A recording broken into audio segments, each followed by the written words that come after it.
This is your latest Manchester United transfer news, and we've got some big stuff to get into because Tielemans is officially a Manchester United player. United missed out on Tchouameni. Man United missed out on Tonali. Man United missed out on Bruno G. Man United missed out on Matheus Fernandes.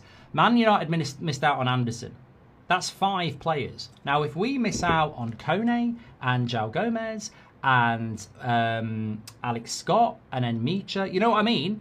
If we miss out on a load of players and we're hitting the end of August, you never know. You might get your wish. You might get the desperate Baleba deal. But right here, right now, United quite rightly are looking at different options. So there is no deal for Baleba at the moment, and long may that continue. I would say if Brighton walked forward and said we'll take 60 million, we might be interested. But I mean, at the moment, I think they want to keep him, and I think they want to keep the, they want to keep the price high.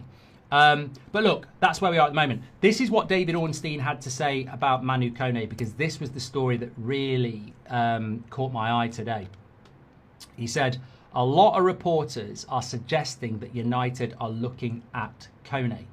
And I personally think he'd be an excellent signing for a club like Manchester United. But I doubt they'll be the only club in the frame at the moment. So David Ornstein not denying that Man United are interested in Kone. And as I said this afternoon, he is perfect for Man United. There will be competition, but talks continue. And that's where we are with Kone. Like, there will be competition. He is under consideration. And also, he would be brilliant for Manchester United. So I think that let's see where that one's going to go. What I do know about Kone is that Man United are interested in another player. What I don't know is who that is. But we are talking about another midfielder as well. It's not Baleba, it's not Wharton, but we are talking about another midfielder at the moment. And I don't know who it is, but we have held talks with Kone. We are in talks with somebody else. That's going to be very interesting when that comes out, who it is. I don't think it's Scott, because I know people who are quite close to Bournemouth. In fact, I would say Ben Jacobs would know if it was Scott, if I'm being honest. So I don't know that it's him. I'd love it to be Micha. I suppose it could be João Gomez, but I don't think it is. But you know what? The person I was speaking to today, who was saying that they're talking to somebody else, and obviously Kone's ongoing, they made a good point. If Man United are going to sign Manu Koné, then would it not be a good idea to wait until the World Cup is finished? Because, if you can do a deal with Roma, which they can, and, you want a little bit more hype about Kone, then you wait for the World Cup to finish, don't you? Because if you sign him now while he's at the World Cup, he's busy. If you wait till after the World Cup, then, you can get all the pictures, you can get all the hype around it. And if he's a World Cup winner as well, that's even better. I've just had a message from Sam C. He says, exclusive, Youri Tielemans will wear the number 18 at Old Trafford next season. So anybody who's interested in kit numbers, he will wear the number 7 shirt next season for Manchester United. Sorry, the number 18 shirt next season. Another exclusive from Sam C. Legend. We're doing well this. United stand's doing well this summer. Tielemans first. Sam C's getting the numbers. Used to work with us as well. Very well done. So there you go. I mean, it's not for me. It's not for me. I'm not interested in all that. But if you are, you might have a kid that wants an 18 on the back. You might want it on the back yourself. But there we go. He will wear the number 18 shirt. Big shout out to Sam C. Doing great stuff this summer. Well done to him. So yeah, just going back to what we were saying there, Baleba at the moment not under consideration for Manchester United, too expensive and not had a good enough season. There's better options out there. Obviously, if we burn all those options, we might end up going there later in the window, but I think that would be an admission of defeat. So I don't think we should be going anywhere near him. Kone talks continue, but there is another player that United are talking about. Who we know who that is, we don't know at the moment. I could guess, but yeah, I don't think it's Scott, because Bournemouth want to keep him, and I think we'd know about that. But who could it be? You let me know. I don't know. What David Ornstein also said in relation to... Somebody just said, do you think that means that David Ornstein knows something about Manu Koné?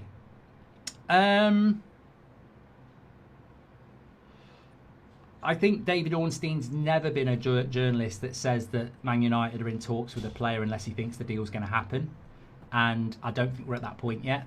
So I think he's just saying, look, if we end up with Manu Koné, people will say, remember David Ornstein said that. So look, I'd take that as positive that David Ornstein's even mentioning Manu Koné, because, you know, if David Ornstein's asked about somebody like João Gomez and he's heard nothing, he'd say, I've not heard anything about João Gomez to Manchester United at all. So I'd take it as a positive. But look, you don't have to believe me. Talks have taken place.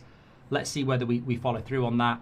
I mean, my personal belief is that there may well be competition for Manu Koné, but it's my understanding that that competition would have to be pretty substantial, because Man United would feature very highly on Manu Koné, who is also represented by the same people as Bryan Mbeumo as well, which I think goes in our favour, because there's a good relationship there with the club, whether it be Omar Barada or Jason Wilcox. There's a good relationship there. We got Mbeumo. There was good talks about Tchouameni. So I feel that, you know, Kone is a player that Man United can get. But I would agree with David Ornstein, you can't wait forever. Like, the player is still the asset. I don't think United can go, let's wait. There will be interest. David Ornstein's right, there will be interest, whether that's Chelsea, whether that's maybe Aston Villa. You know, there will be interest for him. If we want him, we'll have to move. But you know, it was interesting what I was told this afternoon is that, you know, if you're Man United, do you want to do that deal now, or do you want to do it next week when the World Cup's over? I mean, you might have a World Cup winner on your hands, which you know, some people would say it'll add more money to the deal. Does it? I don't know, but it's certainly, you've got a World Cup winner, so, you know, I think that helps. So effectively, we're not in talks with Baleba at the moment because he didn't have a very good season. There's better value and better players, therefore, in the market at the moment. Brighton will also want a high fee, so why would you go paying a high fee for a player that fell off last season? And that's more or less what David Ornstein is saying. And I've got to say, I completely agree. And you know what? There seems to be a bit of a Baleba fan club out there. I mean, I've had people saying it's racist why I don't like him. I mean, it's really funny, that, isn't it, to throw around a serious word like that and actually get mugged off yourself the minute you say it, because I really like Tielemans, the signing. I love Tielemans. I think he's experienced. I think he's a brilliant signing for Manchester United. I really, really do like the signing of Tielemans. You know, I really, really do. I would love it if we went and signed Yan Diamonde as well. I'd absolutely love it. I think he's a fantastic player, Yan Diamonde. I really do. And Micha as well. I would love to sign Micha. I mean, for me, where we are at the moment, I think he would be, you know, arguably the signing of the summer for Manchester United as well. I'd also like to sign Brian Brobbey from Sunderland if we can, because I think he'd compete really well with Šeško. But look, a year ago, I did like Baleba, and you can take the little clips and you can say you wanted him a year ago, right? Somebody was having a pop at me today saying, a year ago you were saying sign Baleba, sign Baleba. I was saying sign Baleba. But you know what? If I put a lovely ripe juicy apple in the bowl,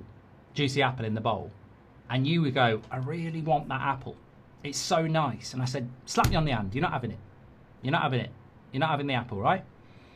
And then 3 weeks later, I say, you can eat the apple now. It's been in the sun for 3 weeks. It's all horrible and rotten. Are you going to love the apple the same? Why not? Because time has changed how that apple appears to you. So a year ago, shock horror, I thought Baleba was an interesting signing. A year later, I wouldn't go near him, because I think he's a bit shit now, and I think he needs to prove himself. And I think that's not the sort of signing that Man United needs. So, you know, some people are a little bit slow. They don't figure that you can have an opinion a year ago and change it. That is why I liked him a year ago. That is why I don't like him now. And I completely agree with what David Ornstein's saying. You know, why would you go for a player that's expensive when there's better value for money and better players out there at the moment? So we're not in for Baleba at the moment. And you can scream and shout, you can let it all out, you can, you know, you can do whatever you want. But also, I'd say about 70% of the fan base don't want him anyway. I mean, 80% of you want Kone over Baleba. So I'd also say United are probably pretty comfortable not going for Baleba at the moment.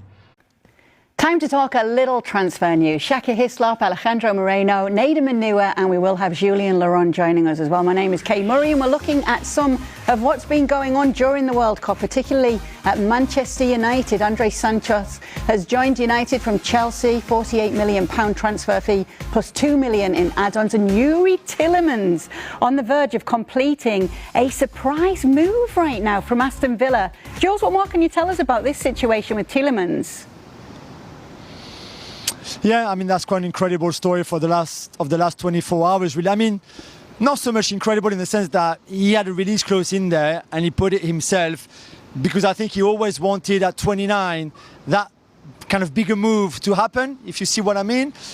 But once the Ederson transfer from Atalanta to Manchester United collapsed because of his failed medical, I think United looked at Tielemans, and I think it's a great signing. I think it's probably a better signing than if they had signed Ederson, by the way. They thought about, okay, £35 million. He's 29, but still, he was Aston Villa's best player last season. He's a proven Premier League player. I think he's an outstanding footballer. He's got pretty much everything. If you add the right midfielder next to him and next to Kobbie Mainoo, for example, then I think you've got a great double pivot, midfield three, whatever Carrick wants to do, really. And I think for that is perfect. So it's a really good coup for Manchester United and a terrible blow, I think, for Aston Villa. Where are you on this, Nader? Because as Jules mentioned, he's 29, and we've seen that with this whole Ineos thing, that it was 26 and under with transfers and players coming in. This is a player, though, that has obviously impressed. Listen, I don't really take the Ineos stuff too seriously, because I think the goalposts can be moved as and when. And I think I'm with Jules that this is a great signing for them, because this is an established Premier League player. I think he was the captain for Belgium at this World Cup. And United signing for £35 million. Almost feels like a steal to be able to take essentially the heart out of what is a competitor for United and Aston Villa for £35 million. And with that experience, that drive to be successful, to, you know, for anyone that signs for United, it's the idea of taking them back to the promised land, back to them contesting for titles again. I think Tielemans are going to be very, very competitive from that standpoint. And yeah, at 29, he's probably older than they would like. But for that fee, that's a brilliant deal, I think. I think it just makes Manchester United better, and that's what you want with transfers, is that you want to improve what you already have. And I think Michael Carrick, who did a tremendous job with Manchester United, looks at this as a player who can improve his team, who can improve his squad. And I think beyond the fact that you're improving yourself, you're really taking away from Aston Villa. I just can't picture a midfield in Aston Villa without Tielemans, and now you can start to think about the possibilities of what they can do with Tielemans at Manchester United. If you're a Manchester United fan, you should be excited about this. So I get the 26 and under thing from a business perspective, but right now Manchester United's needs are far greater. You've lost a defensive midfielder in Casemiro. You've lost that experience.